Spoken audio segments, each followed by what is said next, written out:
Stop telling people your problems. Have you ever heard the phrase, loose lips sink ships? Well, welcome back everybody to the hustle and welcome back to the grind, and we're doing another glorious walk. Ask yourself this question. Have you ever gone out and told somebody, okay, you're not feeling well, maybe you've got a health condition? Have you possibly maybe been conjuring up a business idea? You had some great notes, you took a lot of hours of work and brainstorming, and you came up with this perfect idea and you just couldn't help but share it with that person that isn't necessarily your best friend. Or possibly you were shopping for a motorcycle, you all of a sudden were chatting with some friends and family. Next thing you know, lo and behold, one of those friends and family decided to go out and buy it and beat you to it.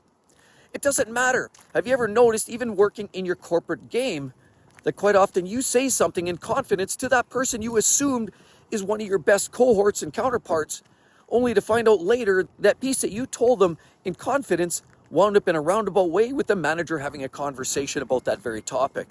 Isn't it interesting how that actually works? The idea about zipping your lip is a real one, because all too often we love to share information. We love to feel that we're part of a group.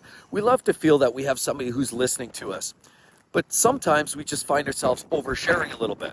I'm going to give you a classic example. I was watching a story some time back, and a lot of you are probably aware of that, how allegedly, I'm going to throw that out there, Ford came up with the intermittent windshield wiper. Well, you heard the whole storyline about how that individual, there was a gentleman that he was a teacher or a university college instructor or whatever he was, and he had been working on something for a significant amount of time. And the idea was a set of windshield wipers that wouldn't just stroke, bump, back and forth, back and forth, back and forth, that it would stroke, pause, stroke, pause. And it seemed like a great idea because it's not always a deluge. It's not always a constant big downpour. So it seemed like a very practical solution, but it's interesting how no other car manufacturers thought about that up to that point. Lo and behold, this school teacher, lacking in resources, he had the knowledge, the brains, the wit. He designed a system that would create these intermittent wipers that would wash your window, wipe them at a more slow pace, a more methodical pace, rather than scraping the window on dry windows and getting that squeak when the rain slows down. It seemed like a great idea, and it was. So great, in fact, that he had met up with some executives from Ford, allegedly, again, that stated, you know what, I'm just looking for some funding, looking to collaborate, let's get together on this, here's a great idea. They all sat around. Allegedly, the big player said, yeah, great idea. Let's move forward with this. Lo and behold, a little bit of time goes by. They drop him like a hot potato. Next thing you know, they're basically ghosting the guy. Fast forward next model year, all of a sudden, this car company advertises this new and improved technology called intermittent wipers. How did that happen? So lo and behold, naturally, by expressing and sharing this great information that was well researched and designed, of course, the school teacher was very upset with this and started to try to pursue something more legal. Unfortunately, when you're a little guy on a limited income and you're fighting the big conglomerate, the corporate organizations, it's a frugal effort. It's just likely not going to happen. And it didn't, because unfortunately the teacher spent the next decades chasing and pursuing. And the whole idea of getting compensated for his efforts just seemed to be a further and further distant memory. See, these are examples of sometimes you just say something, it's wonderful, it's great, you might have good intentions, but not everybody else has good intentions for you. Something that I always like to consider is, if you're making a big play, maybe you're thinking about starting a business, the worst thing you can do is give somebody else your business. Possibly making a big car purchase, that you're looking at spending a lot of money and doing something that's maybe outside of your comfort zone, and then sharing that with somebody. Believe it or not, there's a lot more people that would rather see you fail than see you win. On top of it, maybe you're thinking about buying a big house. Same story.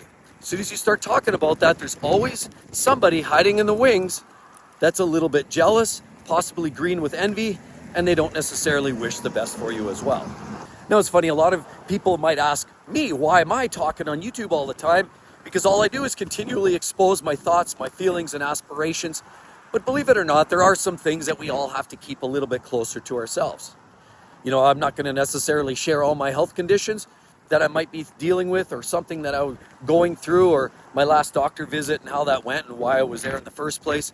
See, that's not necessarily something we're all going to share. Now, while some people do, I do like to open the book and give you just about everything that goes on. And I do like to bring a lot of my experience, and I certainly like to bring a lot of that knowledge and experience to the table for you guys, for all of the viewers, just so that maybe it can inspire some of you. Maybe you get an inspiration to possibly think about retiring early, because life is wonderful when you don't have to answer to that boss, when you don't have somebody pushing down on your forehead, when you don't have the big deadlines or deliverables. Life just somehow feels a little bit more rewarding, especially when you can meet and greet, you spend time, have those lunches, breakaway lunches with, your wife or your kids, or you maybe take them to school and enjoy those moments with your family. That's much more rewarding than banging away for 10 hours on a laptop at your corporate job. So that's why I talk about this, because I am so passionate about the idea of retiring early. I'm so passionate about living your dreams, and so passionate about not holding back if there's something specific you love. If somebody came to me and said, you know what, it cost me a little bit of money, $10,000 for a membership at this golf course, but I golf every day. I love golfing. That's really the only thing I live for. I'm going to be that person that's saying 100% go for it. Because what do we work for? What do we do all of this for? I mean, we work, of course, to put a roof over our head, and we work naturally to have food in our mouths. But, there's that one thing that we should have, one or two things that we hold specially near and dear that, of course, outside of family and friends. But there's got to be that thing, that hobby, that shtick that makes us happy, that drives us, motivates us. And I'm going to be that person that constantly drives to motivate and push people to enjoy those things that make you, that light up your day, that, get you excited for the moment. See, because I was going through a time last year or earlier in the year, and a lot of you saw that, where I was starting to lose interest in a lot of the things I traditionally loved. And, it's just, that's a common theme when you're dealing with all kinds of rebound, when you're dealing with issues of loss like I did. I just lost my job. I just lost my mother within a same month's period. I lost my dad a few years earlier. And it felt like a real string of loss, not to mention the little health issues going through. It just seemed like one of these string of events that just bearing down on me. And you start to feel a bit like a victim, even though everybody deals with their own things. Everybody has their own crosses to bear. And you do start to feel like you're isolated and you're alone and you're the only one dealing with this. But realizing you're not, I'm not. We all have our own things. We all have, health concerns of some sort. We all experience loss. That's just something, that's a way of life. We all have the ups and the downs in life. And it's just about how we can come back and bounce back from some of that. So ultimately, when you've got something on the brew, whether it's a new business, I talk about side hustles. It's extremely important to me that I'm able to do this because, well, number one, it's a bit of a business for me. But more importantly, it started at a passion project, and it gives me something to do that I like to talk about, and that's cars.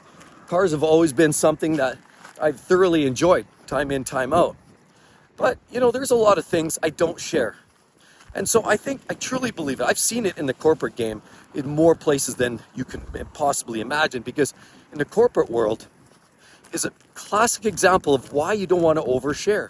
You want to zip your lip, because in the corporate game, you have people with different agendas. You don't just have your partner, your friend. You actually have people there that are fighting for a job or the next promotion. And so why on earth would you want to overshare with somebody, a peer of yours, that may be, clawing for that same job? It just seems counterproductive, doesn't it? I mean, just ask yourself that question. If you start opening your mouth and you start oversharing with that coworker, stop, pause, think about what are you saying, why are you saying it, and assume that that person is going to be a bullhorn broadcasting it across the organization. Because often that's exactly what happens. You may tell one person, he goes tells the manager, and the manager has fingers out there in a network, and that all of a sudden makes it through the whole organization. I've personally seen that, I've personally experienced that, and I've personally witnessed that. So ultimately, if you've got some big play, business, a new toy, maybe you're thinking about even quitting the job, that's the last thing you possibly want to do, is share within confidence to that coworker that, yeah, I'm applying for this other job, or I'm looking at moving over to this other company. just because this company is not paying enough. The last thing you want to do is overshare about those kind of details. And I've seen it time and time again where you start oversharing. Next thing you know, in the corporate game, your name is mud, you're ostracized, and quite often you're even passively aggressively pushed out of the organization. A lot of these companies now would much rather have you leave. It's much cheaper for them. And so that's sadly, they become treating you in a bad situation. They start treating you in a way that isn't necessarily fair, equitable, or inclusive. Rather, it's more of, excluded, isolated, and it's a very, very sad, dark, lonely spot. So the best thing you can do is keep your chin up, keep your information to yourself, and just bear down and keep moving forward. And with all of that said, right there, I already mentioned that video, you're going to want to check it out. See right there, right there. That's definitely going to share the whole story in a lot more detail. Hope to see each and every one in the next one, everybody. Catch you then. Have a wonderful weekend. Bye-bye.